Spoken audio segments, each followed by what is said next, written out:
Le Nouvel Esprit Public, Philippe Meyer, bonjour.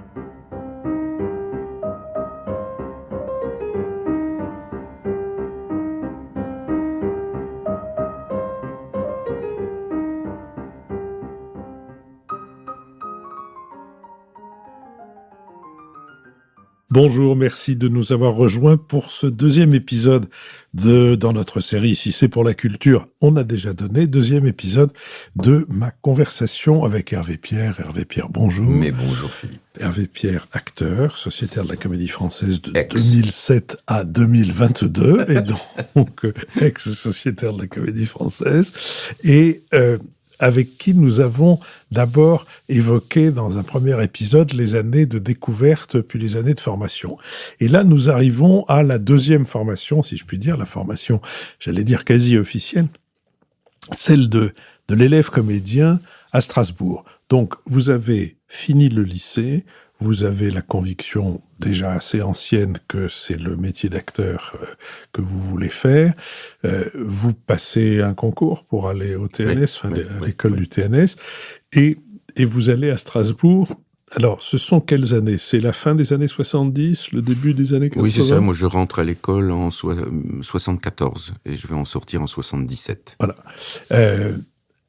À ce moment-là, qui assure la formation et surtout la conception, l'idée de la formation des élèves comédiens à Strasbourg ? En fait, je vais vivre en fait une mutation. En fait, je vais vivre une transformation de cette institution.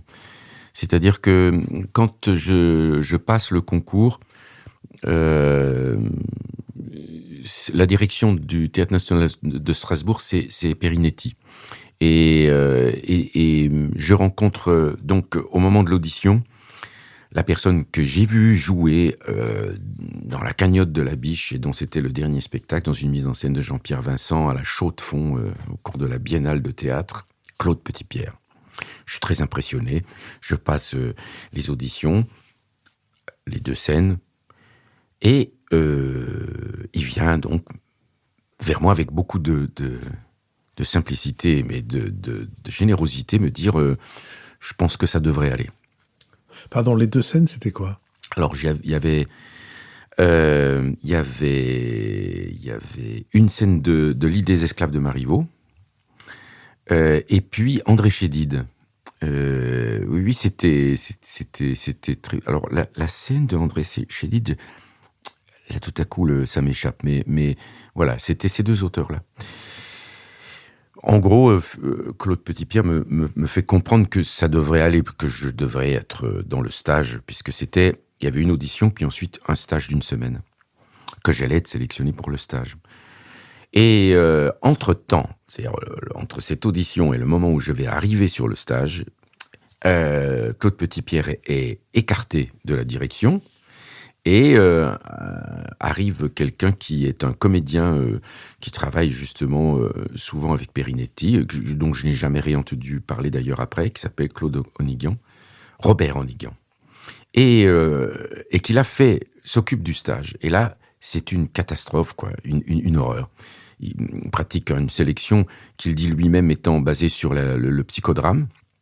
Et donc, je vis des scènes atroces, où chacun se bat pour être dans cette école avec une brutalité, une violence qui me dépasse complètement. Et donc notre groupe est sélectionné, on est 16, et en fait le travail est quasiment impossible avec ce groupe, parce que les tensions sont beaucoup trop grandes, les différences entre nous sont beaucoup trop grandes. Et donc... la première année est une année catastrophe. On n'arrive pas à travailler. C'est une constatation. C'est comme ça, quoi. Et donc, au bout d'un an et demi, je me pose la question réellement de savoir si je reste dans cette école à Strasbourg ou si je m'en vais. Là arrive un changement de direction. Perinetti n'est plus directeur. C'est Jean-Pierre Vincent qui devient directeur. Comme, en fait, j'avais une admiration pour son travail, évidemment que je reste. Lui sait la difficulté dans laquelle ce groupe se trouve, puisque Jean d'Autremet, qui travaillait avec lui, avait travaillé avec nous, et avait donc pu lui faire un état des lieux. Et donc, il a procédé à une deuxième sélection. Donc au bout d'1 an et demi, 8 d'entre nous ont été remerciés. Ça a été d'une brutalité terrible. Et nous-mêmes, on a été complètement déstabilisés. Et donc, on a créé une compagnie à l'intérieur de l'école, le Théâtre du Troc, dans lequel on était les 8 rescapés, et où Claude Petitpierre, qui avait été réintégré par Jean-Pierre Vincent, a été en même temps la cheville ouvrière de ce nouveau rassemblement, en fait. Pour moi, Claude a été la personne, je pense, qui a le plus compté, en fait, dans ces années-là. Il m'a transmis quelque chose d'essentiel, je pense. C'est l'importance de comment dire, l'importance de la recherche de l'acteur sur lui-même, mais pas d'un point de vue idéologique ou c'est sur le pouvoir de l'imagination, le pouvoir de l'imaginaire, sur comment en fait un acteur peut avec son imagination travailler une sorte de métempsychose ou d'empathie parfaite qui fait que tout à coup il peut être un autre, une autre. Simplement par le pouvoir de son imagination. Et donc, il nous avait emmenés, par exemple, aux Zoo de Bâle. On était restés une journée entière devant des cages des animaux. Il fallait choisir 2 animaux. Et donc, on passait notre journée à regarder le comportement de l'animal. Et ensuite, quand on revenait dans les salles de travail, c'était « Est-ce qu'on peut arriver à imaginer que votre corps est couvert de poils ? Que vos yeux sont sur le côté du visage, chez un oiseau, que donc vous êtes obligé de tourner la tête pour regarder, pour voir, que un bec est le prolongement en fait d'un endroit entre le nez et la lèvre supérieure, qui est en même temps quelque chose de dur, avec lequel vous allez pouvoir casser quelque chose, que les articulations d'un échassier peuvent être à l'envers, et non pas comme votre genou, mais se replie dans l'autre sens. Prendre conscience, en fait, de tout ça, et arriver à convoquer, pendant quelques secondes, avec le pouvoir de l'imaginaire, l'ensemble de ces contraintes physiques liées à cet autre, qui n'est pas soi, alors c'est là où il expliquait que ce rapport est c'est comme si on fallait traverser une plaque de plomb. Au départ, quand on est jeune acteur, cette plaque est très épaisse. Et puis, au fur et à mesure, en fait, qu'on travaille et cette plaque, elle diminue, elle est rabotée, elle est lissée. Et il y a un moment où on peut être, dans l'instant, quelqu'un d'autre. Parce que ce travail d'apprentissage, en fait qu'on peut convoquer par l'imaginaire, un peu comme il nous parlait aussi du chamanisme, comme la possibilité de faire un voyage, en fait, pour aller soigner l'âme du malade, mais de pouvoir revenir en soi. Ce qui est important, c'est de revenir, c'est pas d'y aller. Là, c'est un peu la même chose, c'est-à-dire que comment on va vers un personnage, mais comment on reste soi-même, comment on est autre et soi en même temps. Ça, c'était une relation au travail avec lui qui a été passionnante. Et je crois que j'ai pas été le seul à être terriblement impressionné par l'apprentissage avec ce grand pédagogue qui était Claude Petitpierre. Il vous a donné à vous et à vos camarades la maîtrise d'une technique. Est-ce qu'on peut dire ça ? Oui. Je pense à ça parce que on dit souvent que les comédiens n'ont pas de technique, qu'ils ont leur personnalité, alors que les musiciens, qui ont aussi des personnalités, il faut qu'ils maîtrisent le violon, le piano, des choses difficiles. Ce que vous dites de ce que vous avez appris grâce à faire le héron, ou je ne sais quel autre volatile, et peut-être d'ailleurs aussi grâce à d'autres moment d'imprégnation et puis d'imitation, c'est une technique. Oui, exactement. Et ça donne, me semble-t-il, ou ça doit donner, en tout cas vu de l'extérieur, une certaine confiance en soi. Oui, c'est-à-dire que au bout du compte, l'instrument dont il est question, c'est bien sûr qu'on peut acquérir aussi en parallèle toute une connaissance technique, de chant, de danse, bien sûr. Mais là, c'est être au cœur de l'apprentissage de notre métier. C'est-à-dire, l'instrument dont il s'agit, c'est en fait cet endroit qui n'est pas concret, qu'on pourrait maîtriser. Je connais mon corps, je connais ma voix, voilà. Mais ça, c'est quelque chose qui allie beaucoup de choses ensemble, mais surtout l'imaginaire. Et donc, contrôler, travailler à partir de ça. Certaines personnes l'ont de manière intuitive. Je rencontre des fois des jeunes actrices ou comédiens. Je suis très impressionné parce que justement, il n'y a pas d'effort. C'est-à-dire que ils ont cette capacité, en fait, à être immédiatement autres. Il y a une empathie qui est extrêmement facile chez eux, en fait. Mais pour beaucoup, ce travail-là, en fait, est nécessaire. C'est-à-dire de trouver comment on passe d'un état à un autre. C'est la maîtrise, en fait, de cette faculté, de cette capacité qui nous a, là où il nous a entraînés, en fait, à être des athlètes de l'imaginaire, quoi.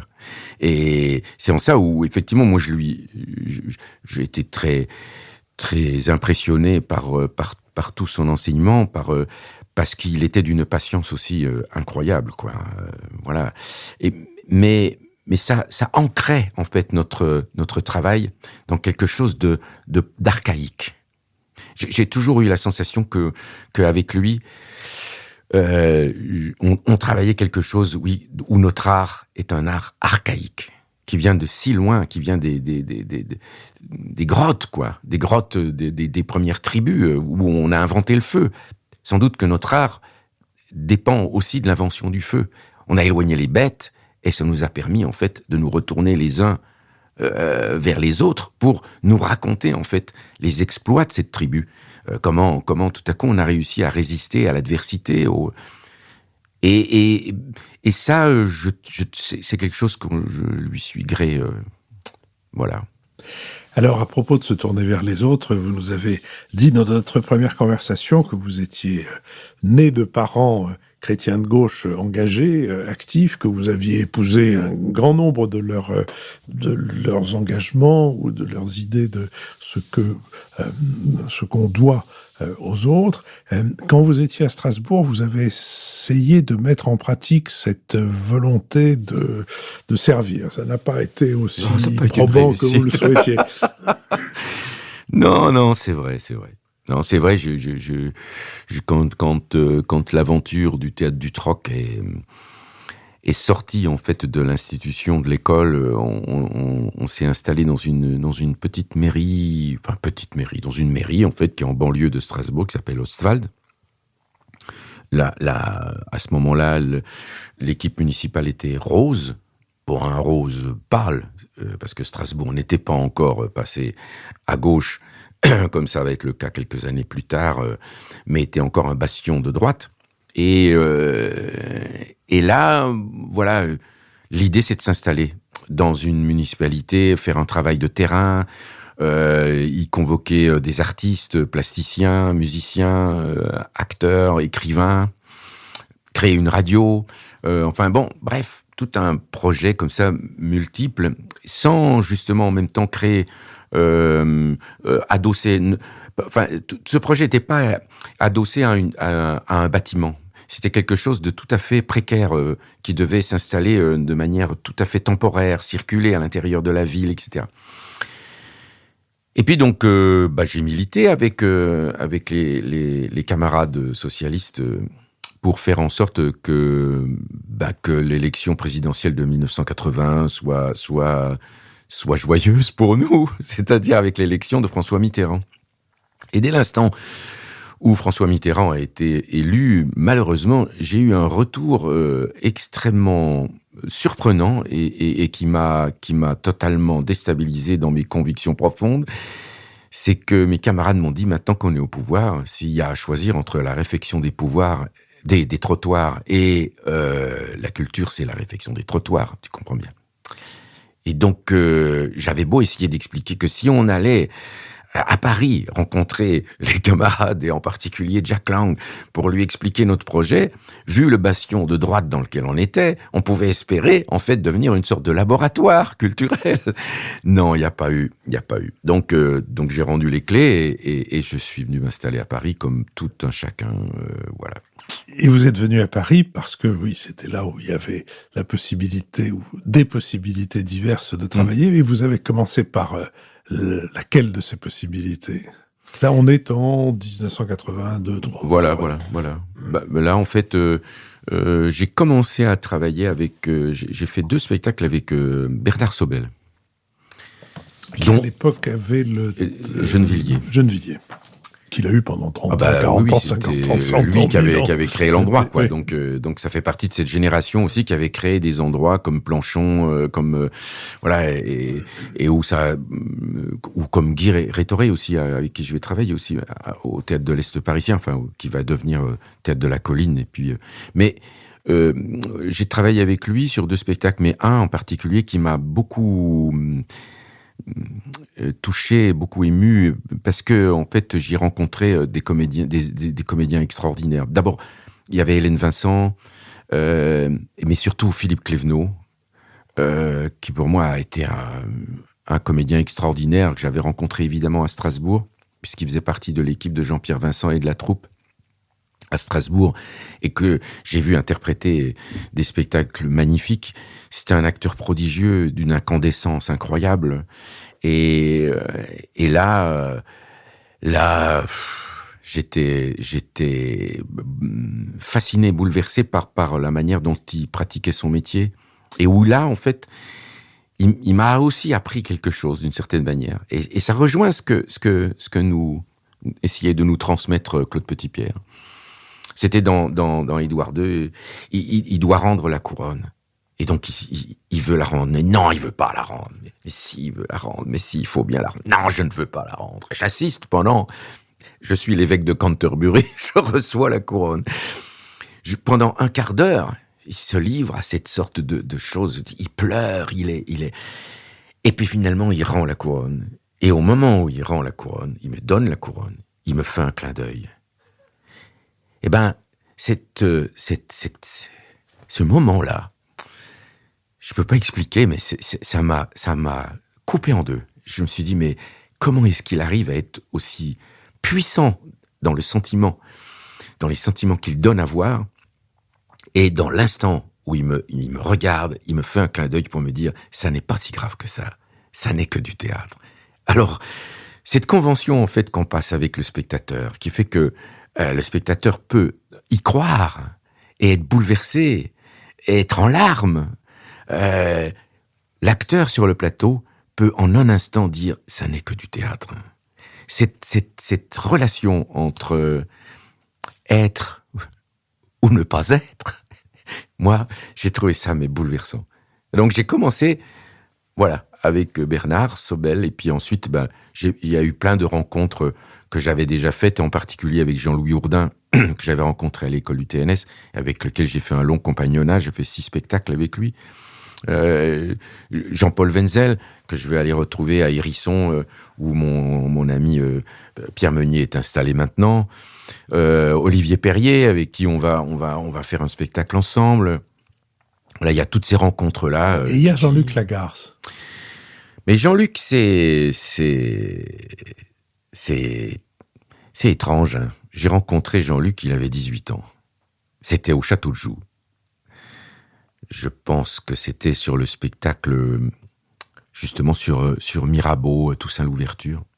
Il était venu, en fait, comme une sorte de stage envoyé par ce Jacques Wingler dont je parlais, qui nous avait emmenés voir le Théâtre du Soleil à Paris.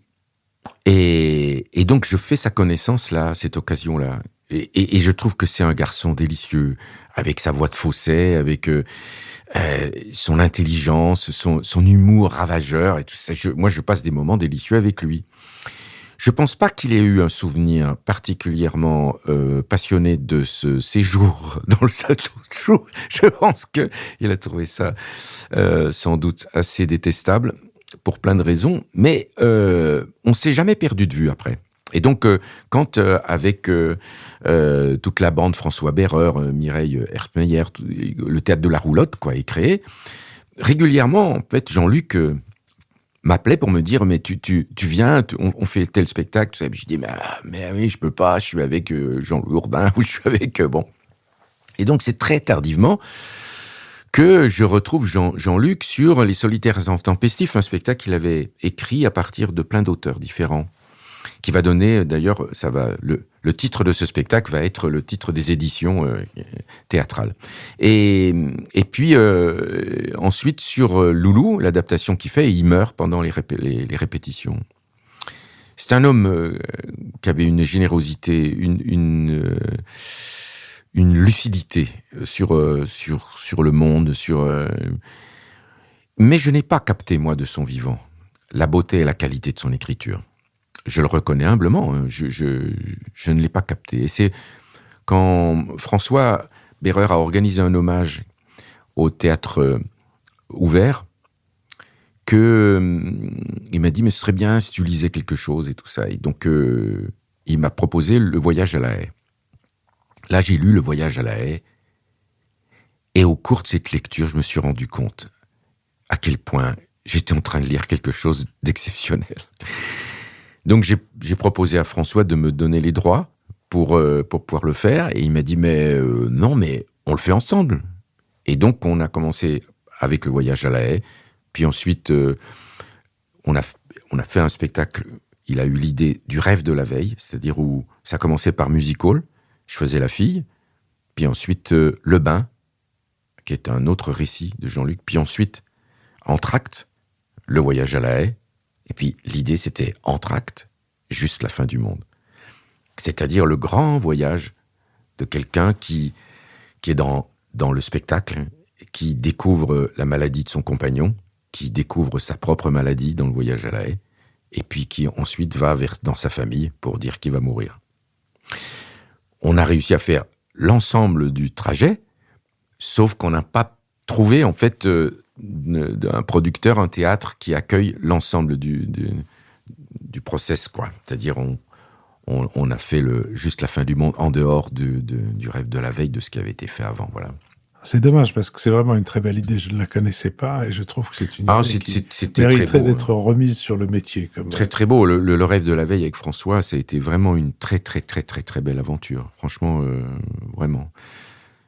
François a eu des idées qui étaient très justes, très simples, très claires. Et puis l'écriture de Jean-Luc, tout à coup, s'épanouissait de manière extraordinaire.